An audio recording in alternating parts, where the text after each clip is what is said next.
مجھے سوال آپ سے یہ کرنا ہے کہ آپ جیسے جانتے ہیں سب کہ ہمارے جو معاشرے میں جو فتنہ ہے، ہمارے جو بچے ہیں، شاید جس وقت ہم نے ان کو اسکولوں میں ڈالا یا جو سوشل میڈیا کا پریشر ہے ایوری تھنگ، تو آپ آج کل کی یوتھ کے لیے کیا ایڈوائس دے سکتے ہیں ہم پیرنٹس کو؟ دیکھیں ہماری جنت کیا جنت ہوگی جہاں ہمارے بچے نہ ہوں. بہت مشکل ہے کیونکہ آپ دیکھ رہے ہیں ہر طرف سے media is playing such an important and such a difficult role کہ ہم پیرنٹس کے لیے اس چیز کو سنبھالنا بہت مشکل ہو گیا اینڈ آل آف دیٹ. اور میں ایک واٹس ایپ پہ میسج مجھے ملا کہ what will happen to my children when I die, but سوچنے والی بات یہ ہے کہ what will happen to my children when they die. So اگر آپ کوئی ایڈوائس دے سکتی ہیں اس سلسلے میں تو بہت موزوں رہے گی. انہوں نے دکھتی رگ پہ ہاتھ رکھ دیا ہے اور بہت ہی اہم سوال ہے یہ. حقیقت یہ ہے کہ یہ ہر گھر کا مسئلہ ہے، ریلیجس فیملی ہے یا ریلیجس نہیں ہے، یہ مسئلہ ہر جگہ ہے، پڑھے لکھے ہیں یا ان پڑھ ہیں. آئندہ جنریشنز بہت بڑے فتنے میں ہیں، فتنہ ہر ہاتھ میں ہے اور وہ بڑھتا ہی چلا جا رہا ہے اور پوری دنیا ان کے سامنے ایکسپوز ہو چکی ہے. یعنی آپ کس کس چیز سے ان کو بچا سکتے ہیں، کس کس چیز سے روک سکتے ہیں؟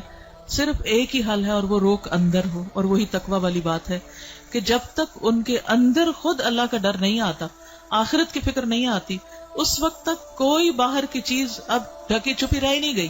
آپ سو رہے ہیں، آپ کو نہیں پتا آپ کے بچے اپنی رضائی کے اندر کیا دیکھ رہے ہیں، کیا کر رہے ہیں، کیا سن رہے ہیں، کہ کانوں کے اندر کچھ لگا ہوا ہے، کچھ دیکھ رہے ہیں.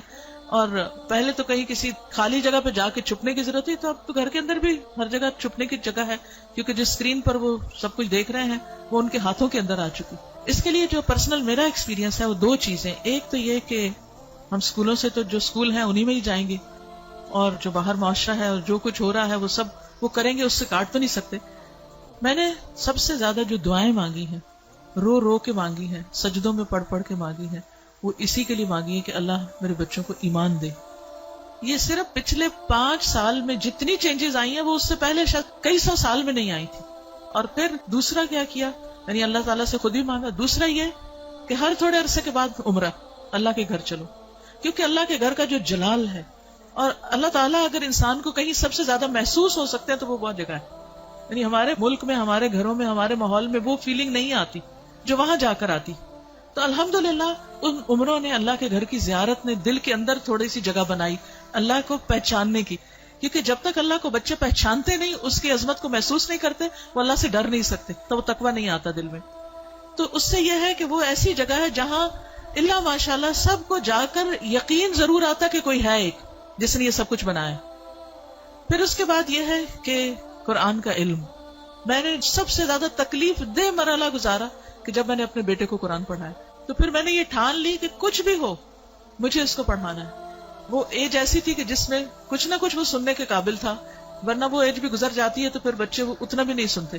اور میں نے اپنی ساری مصروفیات کو سیکنڈری کر کے، حالانکہ میں انتہا درجے کی مصروف، گھر کی بھی ذمہ داریاں، باہر کی بھی، لیکن میں نے اس کو اپنی پرائرٹی نمبر 1 سمجھا کہ یہی بات جنہوں نے کی ہے کہ جب وہ مر جائیں گے تو پھر ان کا کیا بنے گا.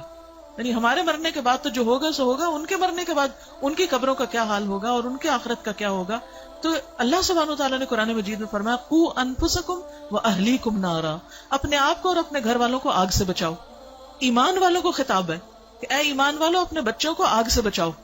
تو پھر میں نے اس کے ٹائم کے مطابق جب اس کا موڈ بنے، لیکن روز کی شرط رکھی تھی کہ ہر روز پڑھیں گے تھوڑا تھوڑا، 2 آیتیں 4 آیتیں، 1 رکوع 2 رکوع 1 رب، اور اس طرح کر کر کے میں نے پورا قرآن اس کے ساتھ پڑھا کہ مجھ سے نہیں ڈرے، اللہ سے ڈرے.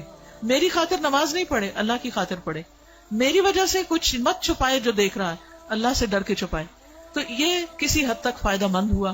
یہی ماؤں سے کہوں گی کہ ساری مصروفیات اپنی جگہ ہیں، لیکن بچے آپ کی پرائرٹی نمبر 1 ہونے چاہیے.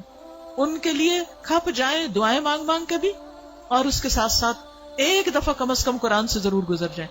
کیونکہ جب وہ قرآن سے گزر جائیں گے پھر ایٹ لیسٹ آپ کی رسپانسبلٹی نہیں رہے گی.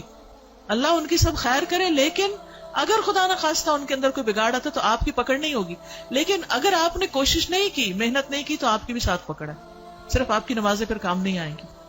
تو اس لیے ہم میں سے ہر ماں کو سنجیدہ ہونے کی ضرورت ہے. چاہے رونا پڑے، محنتیں کرنی پڑے، بھوک کاٹنی پڑے, کچھ کرنا پڑے, لیکن پکڑ کے بیٹھے, خود بیٹھے. یہ مولویوں پہ نہ چھوڑیں کہ کوئی اور آ کے لیکچر دے گا تو وہ سن لیں گے, اس کو بتا دیں گے, ابا کو بتا دیا, چچا کو بتا دیا, اس کو ماموں کو بتا دیا. ٹھیک ہے وہ بھی کچھ ہیلپ کرتے ہیں, لیکن سب سے زیادہ آپ کو خود کرنا ہوگا, اور اس کے لیے آپ کو خود پڑھنا ہوگا, اس کے لیے آپ کو خود سیکھنا ہوگا. خود سیکھنا شروع کریں اور اپنے بچے کے ساتھ بیٹھ کر خود. پھر یہ کہ بعض اوقات بچے ہم سے سننا نہیں چاہتے, آپ ان سے کہ آپ ہمیں پڑھ کے سنائیں. بس اس بات کا اگر یقین ہے ان کو کہ یہ قرآن اللہ کی کتاب ہے, تو پھر ان کے اندر یہ ڈالنے کی ضرورت ہے کہ اللہ تعالیٰ نے کیا فرمایا ہے, وہ آپ کو بھی پتا ہونا چاہیے اور وہ ان کو بھی پتا ہونا چاہیے. اللہ تعالیٰ ہماری مدد فرمائے.